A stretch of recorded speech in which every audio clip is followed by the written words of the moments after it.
our judges called Stacey Waite an exciting, fresh, new voice in American poetry. Stacey's a graduate of Bucknell University and was involved in the Bucknell Seminar for Younger Poets. I also learned, this is an interesting exercise in doing research via Google versus traditional library resources, and I was able to put together a list of Stacey's publications through library resources, but it wasn't until I Googled her that I learned that she had attained a quite remarkable stature at Bucknell as a softball pitcher.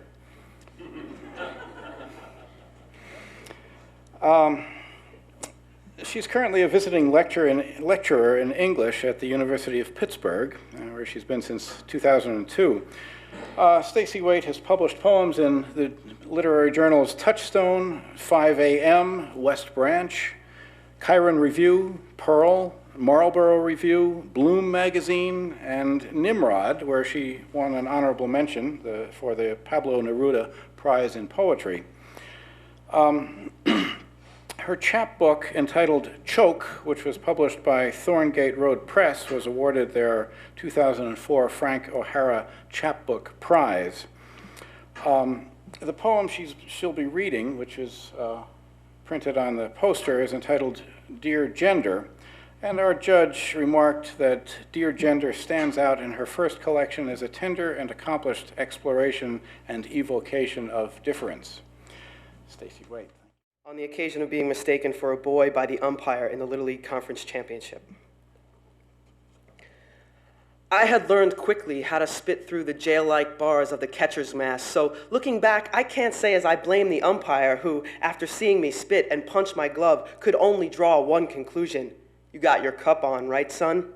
And almost everyone hears him, and I want my father to stand up like he does and yell, "What the hell you looking at, bub?" or "Bad call, Blue." But instead there's a hush, and I forget the signs for curveballs, fastballs, and screwballs, and all I can think about is no balls. No little 10-year-old balls to match my spit and mitt punching. My mother pretends to clean up orange peels, and the boys yell from the infield, "We got a girl as catcher, it's a girl." He doesn't know what to say, so follows up his all-righty with a quick play ball. But I can't squat now. I think everyone is looking at my no balls. They're all watching the girl with no balls. I'm watching her too. She knows better than to cry, so spits again. She learns to live in halves to, as her father says, save it for the field. "What are you, blind, ump?" she says, and digs her plastic spikes into the fresh dirt. On the occasion of being mistaken for a man by security personnel at the Newark International Airport.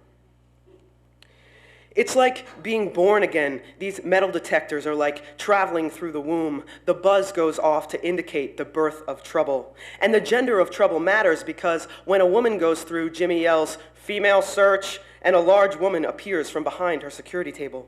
So when I walk through and my wallet chain sets off the womb alert, I wait. I wait for female search like I wait for the bus, that hopeful and expecting look. But Jimmy takes me himself. Jimmy slides his hands down the length of my thighs. He pats his palm stiffly against my crotch. He asks me to remove my boots and jacket, and so I do. And at first, the woman in me goes unnoticed, but when I hold my arms straight out and he traces the outline of my underarms, he makes that face, the face I've seen before, the "holy shit, it's a woman" face, the "pretend you don't notice the tits" face. Jimmy's hands change from a tender sweep to a kind of wiping, like he's trying to rid my body of the afterbirth. He is preparing to peel off the skin of my body as he would the apple he brings to work for break time. Jimmy stares hard at the metal detector with a kind of respect, like the arc of it became holy, transformed me on my walk through. Jimmy is nervous for the following reasons. He has just felt the crotch and chest of a woman who he thought was a man. He cannot decide which way he likes her best.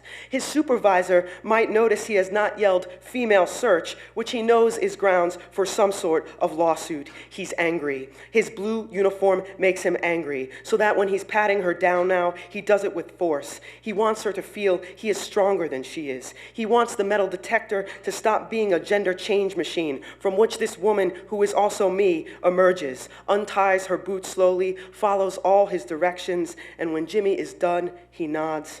He wants me to keep him secret, to pretend neither of us had ever been born. Choke. To think of giving birth as a power is to think of being a woman, I suppose, which is to think of being that which I feel most excluded from. Exclusion being of my own making, I suppose I too am a kind of mother. I keep giving birth to identity, and each time it holds me by the throat until I say words. My own mother sings a sorrow song. I can see her folding laundry in the basement below one dangling light dimmed by cobwebs and mildew. If Adam came from dust, I imagine dust hanging on the light bulb above my mother, waiting to name spider behind the water heater, waiting to name woman under light. Dust is watching her set the socks atop the dryer. The morning waits patiently outside the windows. Last night, I dreamt a madman in an airport shot all the women waiting for a flight to Santa Fe. He lined me up with the men, and I lived. At a rest stop in central Pennsylvania, a man chokes me for talking to his girlfriend, but thankfully lets me go after referring to me as a Mandike freak of nature. When he first grabs me, I'm leaving the women's room. His knuckles are locked like fat bolts beneath my chin. My pulse buzzes beneath skin like an old radiator. My breasts want to sink into my sweat-covered chest, to become hollow burrows like the ones small animals dig into soft enough, wet enough landscape. And when he loosens his grip, my head is the roof of a burning house. A woman turns her gas cap. It clicks. This is how we know when we've gone far enough. Of course, there's never anything else to do but leave. My car a burglarized residence. I turn the mirrors face up. I have no wish to see myself, traveling or not. These days, I fuel up before leaving. I piss on the shoulders of highways, even on the cold and black nights, when urine spreads out around my shoes like a high tide around rocks, the warm steam rising as if it were fog off the riverbank, the yellow haze of it sucked in by the yellow moon. Sometimes I can smell it in the floor mats all the way home. The villagers. I visit their free museums, which are often what's left of their bodies. Fossils, their sadly unimaginative maps of penetration, the predictable exhibits pawned off as natural history. I can't get into the nightclubs, so stand on the sidewalks searching for the marked coins of the local currency. I have nothing that meets the requirements for exchange. I can't get used to being the tourist in this gendered village. I take photos of the lives of the villagers with their genitals all packed with meaning, their clippings of body hair falling at their feet like a dark rain. I watch the villagers worship their idols, their calligraphy on bathroom doors, their billboards plastered with gendered smokers, shoppers, and accountants. Where I'm from, we can't afford to let the gendered cut our hair or file our taxes. Where I'm from, no one bothered to learn the language of this other world, where the births of children are the deep moment of naming, and the victims of violent pronouns reach out from the alleyways. No one, after all, leaves the village, not even the tourists who, contrary to popular belief, have not lived elsewhere. When in spring, the self-pity. You would not like the way I have taken to living, though I've much to say about the tree branches, how I would collect them as a child to burn in what was called the fire pit, though I had always wished it called something else. Father, in the split house, I will learn to boil okra pods until they are tender, until they have bled themselves into a thick stew, because I try to be good, the way it is good to prepare to cut the yard vines back from the windows, to keep from breaking the glass, will break the latches, the split slates of roof. I have not been paying close attention, and soon the house will be lost. When you say, to be honest, before saying, how you again scrape the paints from the hardwood floors.